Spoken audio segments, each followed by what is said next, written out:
Welcome back to the Deep Dive. Today we're cracking open the communication book by Mikael Krogerus and Roman Tschäppeler. Oh, yeah. Think of it as a crash course in getting your point across, packed with 44 communication concepts. We're going to sift through and highlight the most useful ones for you.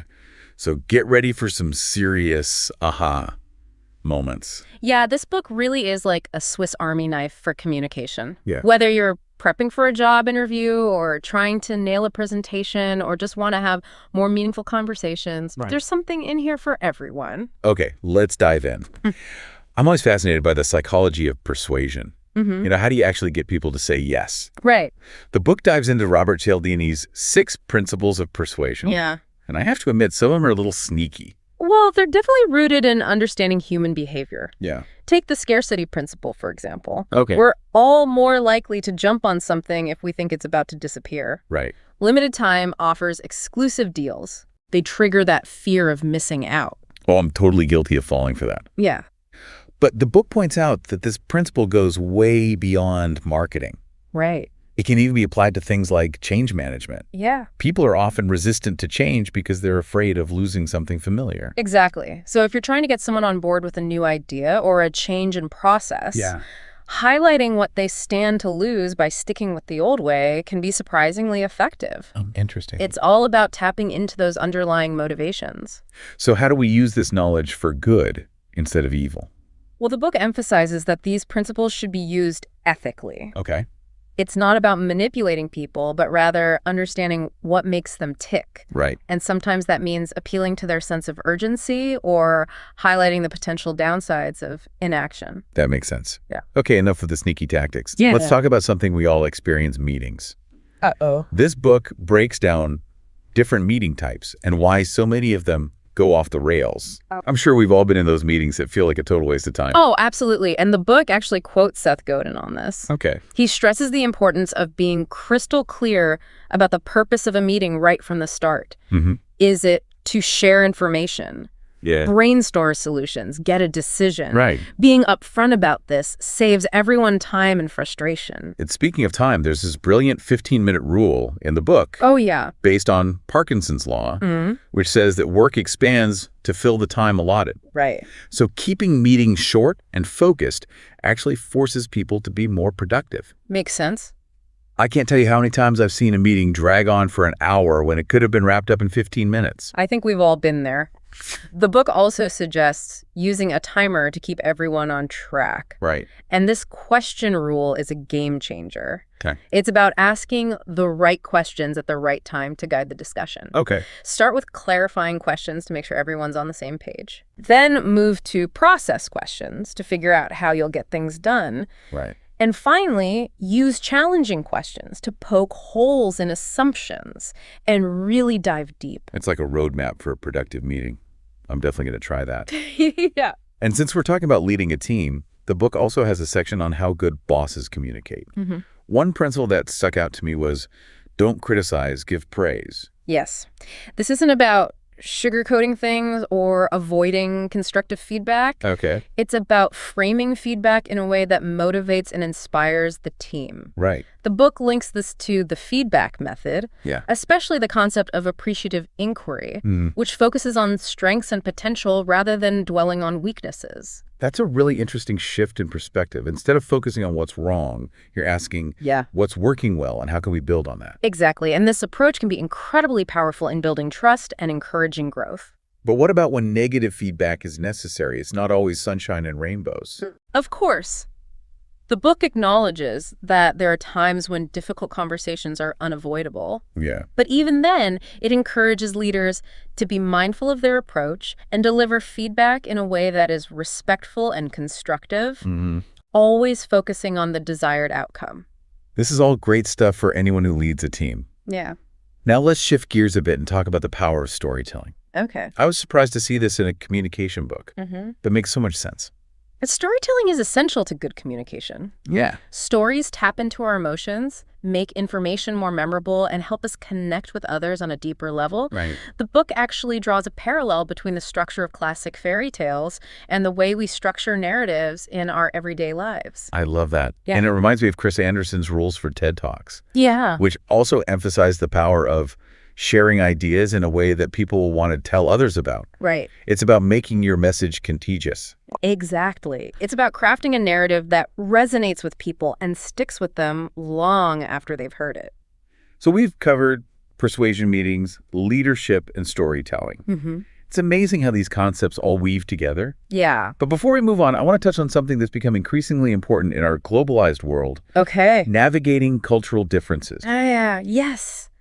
The communication book delves into Richard D. Lewis's cultural types, Okay. which categorize communication styles based on cultural norms. Mm-hmm. It's fascinating how these differences can impact everything from business negotiations to casual conversations. One example that really stuck with me was the one about the taciturn Finn. Oh, yeah. It illustrates how cultural stereotypes, while not always accurate, Right. can shed light on the diverse ways people communicate. Right. And the book reminds us that these cultural types are not rigid categories, Okay. but rather spectrums. Right. And that understanding these nuances can help us bridge cultural gaps and communicate more effectively. Mhm. It's about being adaptable and respectful of different communication styles. Okay, so we've learned how to get people to say yes, how to run effective meetings, how to be a better boss, how to weave compelling narratives, and how to navigate cultural differences. Right. But what about what's going on beneath the surface of our communication? Right. What's lurking beneath the tip of the iceberg? That's where things get really interesting. We're going to delve into the iceberg theory next. Okay, great. I'm excited to hear about it. Welcome back to our deep dive into the communication book. Okay. Last time we left off talking about the hidden depths of communication. Yeah. So let's unpack that iceberg, shall we? Ooh, I love a good metaphor. So remind me, what's the iceberg theory all about? It's the idea that what we see on the surface, Okay. the words people say, their facial expressions, that's just the tip of the iceberg.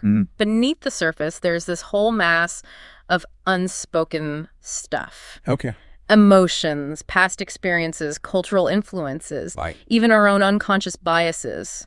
So it's not just about what we say, but how we say it and all the baggage we bring to the conversation. Exactly. And the iceberg theory helps us understand why we sometimes react more strongly to how something is said than to the actual words being used. Now, that's interesting. It's because those subtle cues, Yeah. tone of voice, body language, Right. can trigger all sorts of emotional responses. That makes so much sense. Yeah. It's like that saying, it's not what you say, but how you say it. Right. The book also talks about how our own unconscious biases can influence how we interpret what others are saying. Absolutely. We all have these mental shortcuts we use to make sense of the world. And sometimes those shortcuts can lead to misunderstandings, Right. especially in cross-cultural communication. It's a good reminder to be aware of our own biases and to really listen to what others are saying, both verbally and non-verbally. Yeah. Okay, so the iceberg theory explains why communication can be so tricky. Right. But what about those times when we feel like we can't speak up at all? You're talking about the spiral of silence? Okay. This concept explains why people often hesitate to share their opinions if they feel like they're in the minority. Yeah. They don't want to rock the boat or be seen as different. I've definitely felt that pressure before, especially in a group setting. It's like this fear of being judged or ostracized. Have you ever experienced that? Oh, absolutely. I think most of us have at some point. Yeah. But the book makes a really important point about the dangers of this silence. Okay. When dissenting voices are silenced, it can lead to a false sense of consensus. Right. And that can stifle creativity and innovation. It's a reminder that we need to create spaces where everyone feels safe to share their perspectives, even if those perspectives are unpopular. Absolutely. So we've talked about the hidden depths of communication, the power of silence, and the importance of speaking up. Right. But what about the actual words we use? Do words really have that much power? They absolutely do. The communication book delves into J.L. Austin's speech act theory, Okay. which argues that words can be more than just information. They can be actions. Okay, I'm intrigued. Give me an example. Think about the act of declaring a couple husband and wife. Okay. Those words spoken by an authorized person in the right context Right. have the power to change their legal and social status. That's a speech act. Wow, that's a powerful example. So it's not just about the words themselves, Right. but the intention and the consequences of those words. Exactly. And Austin distinguishes between different types of meaning. Okay. There's the literal meaning of the words, Mm-hmm. the intended action, and the actual effect those words have. Right. So when someone says, I promise, they're not just conveying information, they're making a commitment. This is making me think about how careful we need to be with our words. They carry so much weight. They really do. And that brings us to another fascinating concept, Okay. the social judgment theory. Okay. It explains why we're persuaded by some arguments and not by others, why some of our opinions are so deeply ingrained and others are more flexible. Okay, so why are some people so stubborn in their beliefs? Well, the social judgment theory suggests that we all have this anchor point for our opinions. Okay. It's like a core belief or attitude that's resistant to change. Mm-hmm. And when we encounter new information, Yeah. we evaluate it based on how close it is to our anchor point. So if someone presents an argument that aligns with our core beliefs, we're more likely to be swayed. Right. But if it challenges our deeply held views, we tend to resist, even if the argument is logically sound. Precisely. And the theory also identifies a room for maneuver around that anchor point. Okay. These are alternative viewpoints that we might be willing to consider, Yeah. even if they don't perfectly align with our core beliefs. It's like having a comfort zone for our opinions. Mhm. We're open to ideas within that zone, but we become more defensive as those ideas move further away. Exactly. And the third factor is ego involvement. Okay. This refers to how personally invested we are in a particular issue. Mm-hmm. The more our ego is involved, the less likely we are to be persuaded by opposing viewpoints. So if someone's entire identity is wrapped up in a particular belief, any challenge to that belief might feel like a personal attack. Yes, the social judgment theory provides valuable insights into the dynamics of persuasion and the factors that influence our willingness to change our minds. Mm-hmm. It's about understanding the other person's perspective Yeah. and recognizing that their beliefs are often deeply rooted in their values and experiences. This has been eye-opening. Yeah. Okay, so we've explored the power of words, the dynamics of persuasion, and the importance of being aware of our own biases. Right. But what about those times when we mess up and need to apologize? The Art of the Apology, the communication book, dedicates a whole section to this. Okay. And it's full of practical tips for making amends effectively. I'm all ears. Apologizing can be so tricky. One of the key takeaways is to focus on taking responsibility for your actions. Okay. Use I statements to acknowledge your role in the situation instead of saying, I'm sorry you're upset, Right. which shifts the focus to the other person's feelings. Right. Say something like, I'm sorry that I hurt you. That's a subtle but important distinction. It's about owning your actions and expressing empathy for the impact they had on the other person. Exactly. And the book also cautions against justifying your actions. Oh, While it's tempting to explain why you did something, right. a justification can undermine the sincerity of your apology. It's like saying, I'm sorry, but, which basically negates the whole apology. So what's the best way to offer an explanation without sounding defensive? The book suggests sharing your reasons for your actions, but acknowledging that they were still hurtful. Okay. It's about being transparent without minimizing the impact of your behavior. That makes sense. Any other apology pitfalls we should avoid? Oh, definitely avoid but sentences. Okay. Something like, I'm sorry, but I didn't mean to hurt you. Right. Sounds more like an excuse than a genuine apology. It's those little linguistic choices that can make all the difference.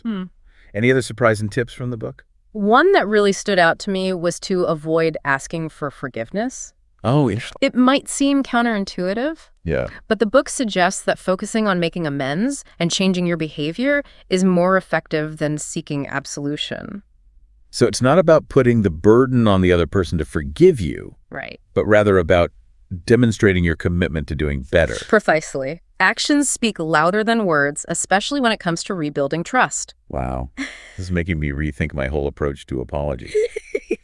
Now, I'm curious, does the book address those little white lies we tell, to avoid awkward situations or to spare someone's feelings? It actually has a whole section on the ethics of lying. Okay. And it gets pretty granular, breaking down lies into categories based on who benefits. Okay, this I have to hear. Welcome back to the deep dive. So last time we were talking about white lies. Right. Is the book giving us permission to fudge the truth? Not exactly. It actually dives into the ethics of lying. Okay. breaking them down into categories based on who benefits. It's a pretty interesting framework. Okay, I'm all ears. Yeah. Break it down for me. Well, the book identifies 4 types of lies. Okay. White lies, which benefit the person being lied to. Okay. Gray lies, which benefit both parties involved. Black lies, which benefit only the liar. Okay. And red lies, which benefit no one. So a white lie would be like telling a friend their new haircut looks great, even if you think it's a bit of a disaster. Exactly. You're sparing their feelings and maybe avoiding an awkward confrontation. Right. A gray lie might be something like agreeing to go to a party you're not that excited about Yeah. to make your partner happy. You both benefit in some way. Okay, that makes sense. What about those black lies, the ones that only benefit the liar? Think of those classic examples like denying you ate the last cookie when you totally did. Right. Or maybe exaggerating your qualifications on a job application. Those are definitely self-serving lies. And red lies, the ones that benefit no one. Those sound kind of scary. They can be spreading rumors or misinformation. Right. Even if you don't personally gain anything from it, that would fall into the red lie category. It's amazing how the book provides a framework for thinking about honesty and deception. It's not always black and white, is it? Definitely not. Yeah. But it's important to be aware of the potential consequences of even those little white lies. Yeah. They can erode trust and create a slippery slope. So honesty really is the best policy most of the time. The book seems to suggest that. Now, switching gears a bit, Okay. I was really intrigued by the section on the power of brevity. Okay. In a world of information overload, maybe less is more. I'm all about that. Sometimes I feel like I could talk for hours. Right. But maybe I should try being more concise. Yeah. What did the book say about this? Well, it introduces this concept called the 6-word rule, Okay. which is the challenge of summarizing your message, your story, or even your life philosophy in just 6 words. Wow, that's a tall order. 6 words. But it's kind of brilliant. It forces you to get to the heart of what you want to say. Exactly. And the book uses some great examples, like Hemingway's famous 6-word story. Okay. For sale, Yeah. baby shoes, never worn. Oh, wow. That's heartbreaking. So much emotion packed into just 6 words. It's like a tiny punch to the gut. It really is. And it demonstrates how brevity can actually amplify the emotional impact of a message. The book also shares examples from Larry Smith's 6-word memoirs project, Okay. where people from all walks of life sum up their experiences in just 6 words. I'm going to have to check that out. It sounds like a fascinating exercise in self-reflection. It is. And it reminds us that sometimes the most powerful messages are the simplest ones. This has been such an insightful deep dive. We've explored so many facets of communication, persuasion, storytelling, cultural differences, the power of words, the importance of honesty, the art of apologizing, and now the beauty of brevity. It's been a journey. It really has. Yeah, It's really made me think about how I communicate and how I can be more effective. I agree. And it all comes back to being more mindful, Right. more intentional, and more empathetic in our interactions. Communication is at the heart of everything we do, and the communication book gives us the tools to navigate this complex world with greater clarity and confidence. Absolutely. So for our listeners out there, what's resonating with you from this deep dive? What are you going to take away and apply to your own life? Maybe it's those sneaky persuasion tactics we all fall for, or perhaps it's a newfound appreciation for the power of storytelling.